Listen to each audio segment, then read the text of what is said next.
दोस्तों, मेरा नाम है कुमकुम बिनवाल। इस चुनाव में लगातार चुनाव आयोग से कई सवाल विपक्ष भी पूछ रहा है, पत्रकार भी पूछ रहे हैं, लेकिन इस बीच एक बहुत ही विस्फोटक खुलासा कर दिया है कांग्रेस पार्टी ने। दोस्तों, पवन खेड़ा ने अभी कुछ देर पहले एक वीडियो शेयर की सोशल मीडिया में, जिसने तहलका मचा दिया है। तहलका क्या, सुनामी पैदा कर दी है। और ये सवाल खड़े होने शुरू हो गए हैं चुनाव आयोग पर कि आखिर चुनाव आयोग क्या वाकई में कुछ छुपा रहा है। और ये सवाल कांग्रेस पार्टी ने उठाए हैं, ये कहते हुए कि सीधा रियल टाइम डेटा और फाइनल डेटा में 1 करोड़ वोटर, जी हां 1 करोड़ वोटर बढ़ कैसे गया। बकायदा ये सनसनीखेज वीडियो आपको गौर से सुननी चाहिए दोस्तों। छोटा सा वीडियो है, एकदम छोटा सा, गौर से सुनिएगा क्योंकि पवन खेड़ा का ये वीडियो एक एक शब्द सुनने लायक है। पिछले 4 चरणों के चुनाव में जिस तरह से जो रियल टाइम डेटा आंकड़े आए हैं, वोटिंग कितनी हुई है उसके, और उसके बाद जो फाइनल फिगर आया है, दो उसमें सवाल उठते हैं। एक तो फाइनल फिगर लाते लाते चुनाव आयोग को 10 से 11 दिन क्यों लगे। दूसरा, फाइनल फिगर और रियल टाइम फिगर में 1 करोड़ 7 लाख वोटों का अंतर 380 के लगभग सीटों पर कैसे आया। ये इतिहास में, चुनावों के इतिहास में कभी नहीं हुआ, पहली बार हुआ। इसलिए लोगों के मन में एक चिंता है, संशय है चुनाव की प्रक्रिया को लेकर, और इस संशय को, इस शक को दूर करने की जिम्मेदारी सबसे पहले चुनाव आयोग की है। हम बार बार ये सवाल उठा रहे हैं क्योंकि पूरे देश में हर वोटर को चिंता है कि ये हो क्या रहा है, क्या कोई धांधली हो रही है, क्या कोई गड़बड़ हो रही है, क्योंकि कई सवाल पहले भी अनुत्तरित रहे हैं। सबसे बड़ा सवाल था कि जो मिसिंग ईवीएम्स हैं और लाखों की संख्या में है, वो मिसिंग ईवीएम्स कहाँ हैं। ये चुनाव आयोग से हमने पूछा, बार बार पूछा, लेकिन कोई जवाब नहीं आया। तो इसलिए ये शक जो लोगों के मन में आ रहा है, ये जायज शक है, ये जायज सवाल है, और इनका जवाब देना चुनाव आयोग की जिम्मेदारी है।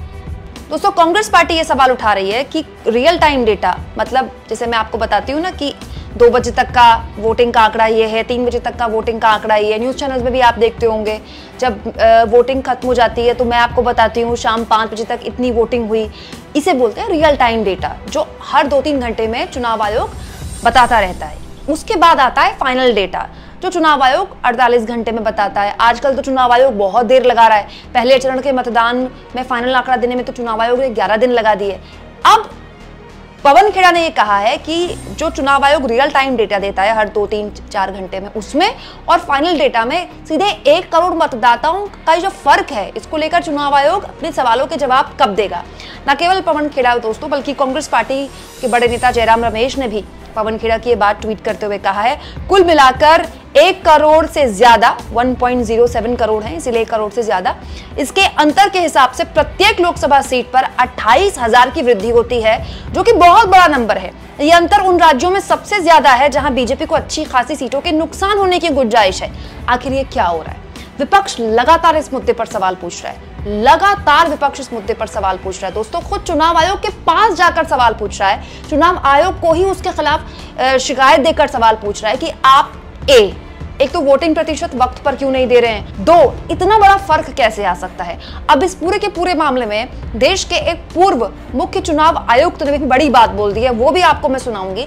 लेकिन इस बीच इस बात को भी समझना, जानना और गहराई से समझना बहुत जरूरी हो जाता है कि ये पूरा का पूरा मामला दोस्तों अब सुप्रीम कोर्ट जा पहुंचा है।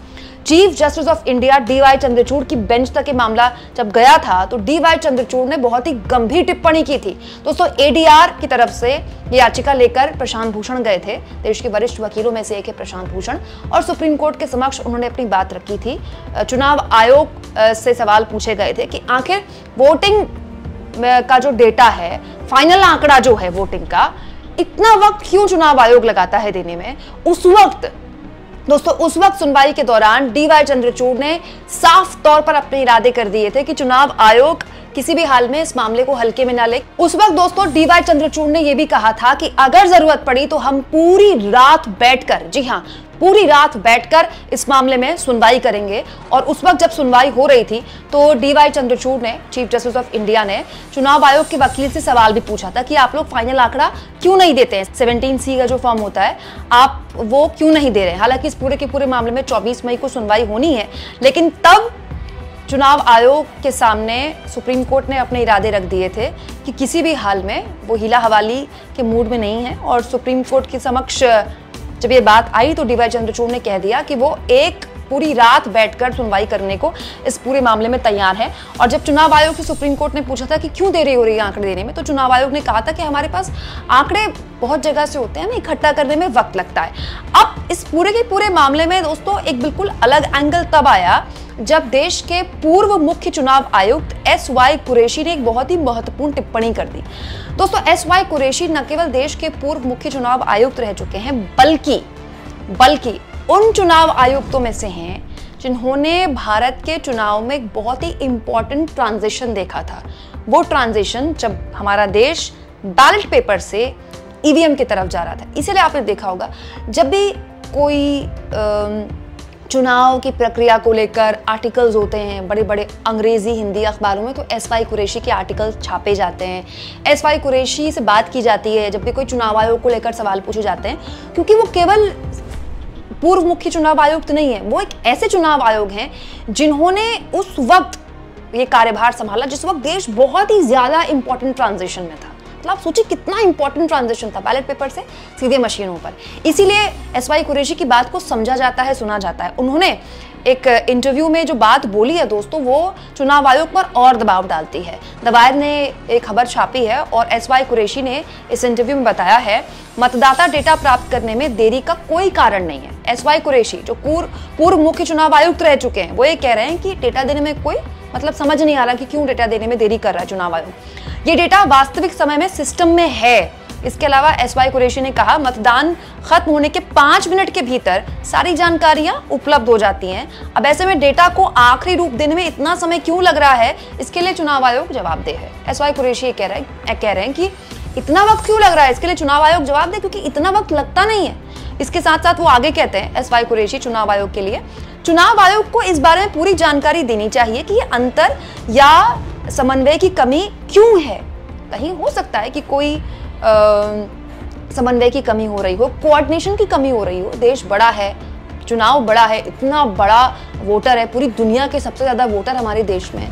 हो सकता है कोऑर्डिनेशन की कमी हो रही हो, तो वो कोऑर्डिनेशन की कमी भी बतानी चाहिए। क्योंकि चुनाव आयोग जब चुनाव की तारीखों का ऐलान करती है तो 1.5 घंटे प्रेस कॉन्फ्रेंस में शेरो शायरियों में मुख्य चुनाव आयुक्त ने बताया था कि वो कितनी भव्य तैयारी के साथ इस बार के चुनाव में जा रहे हैं। तो ये इतनी भव्य तैयारी कहाँ रह जाती है जब एक चरण का मतदान का फाइनल प्रतिशत देने में इतना टाइम लग जाता है और उसमें फिर फर्क आ जाता है और उस फर्क को लेकर विपक्ष लगातार सवाल खड़े करता है। आगे एस.वाई. कुरैशी ये भी कहते हैं दोस्तों कि आयोग को बताना होगा कि ऐसा क्यों हो रहा है। चुनावी प्रक्रिया में पारदर्शिता के लिए लोगों के मन में उठने वाले सभी सवालों का जवाब चुनाव आयोग को देना चाहिए, और बिल्कुल देना चाहिए दोस्तों, क्योंकि हम सब चुनाव आयोग पर विश्वास करते हैं। हम ये मानते हैं कि चुनाव आयोग एक न केवल संवैधानिक संस्था है, बल्कि एक ऐसी संस्था है जिसका सबसे ज्यादा दायित्व है, सबसे ज्यादा जो एक तरह से जिम्मेदार है देश में सही चुनाव कराने के लिए। इसीलिए हमारे देश में जब चुनाव होते हैं तो दुनिया भर से रिप्रेजेंटेटिव आते हैं, प्रतिनिधि आते हैं देखने के लिए कि देखिए कैसे चुनाव हो रहे हैं, क्योंकि एक अपने आप में केस स्टडी होती है, क्या गजब की चुनाव आयोग करवाता है। लेकिन इतने सवाल चुनाव आयोग को लेकर इस चुनाव में खड़े हुए हैं, विपक्षी दलों ने खड़े किए, सिविल सोसाइटी के लोगों ने खड़े किए, पत्रकारों ने खड़े किए। प्रेस क्लब ऑफ इंडिया ने अभी कुछ दिन पहले चिट्ठी लिखी थी, वो भी खबर मैंने आपको दिखाई थी, जिसमें प्रेस क्लब ऑफ इंडिया ने कहा था कि आप हर चरण के मतदान के बाद प्रेस कॉन्फ्रेंस किया करते थे, 2019 तक किया करते थे, अब क्यों बंद कर दी। तो सिंपल सी बात है, ये एक प्रेस कॉन्फ्रेंस पत्रकारों के लिए जरूरी होती है, क्योंकि उसी डेटा से उसके बाद पत्रकार आंकलन करते हैं कितनी किसकी जगह किस सीट पे कितनी वोटिंग हुई है, किसके हारने जीतने की संभावना है। तो पत्रकार डेटा पे तो काम करेगा, हलफबाजी में थोड़ी काम करेगा। तो इतने सारे जो सवाल हैं चुनाव आयोग पर विपक्ष उठा रहा है, सुप्रीम कोर्ट की याचिकाओं के जरिए उठाए गए और पूर्व चुनाव आयुक्त ने भी उठा दिए। क्या लगता है आपको, क्या चुनाव आयोग पर दबाव बनेगा? क्या चुनाव आयोग इन सवालों के जवाब देगा? कमेंट बॉक्स में जरूर लिखें, और जितना हो सके दोस्तों चैनल को शेयर भी करें, सब्सक्राइब भी करें, और थैंक्स और ज्वाइन, ये 2 ऑप्शंस हैं जिसके जरिए आर्थिक तौर पर भी आप चैनल के हाथ मजबूत कर सकते हैं।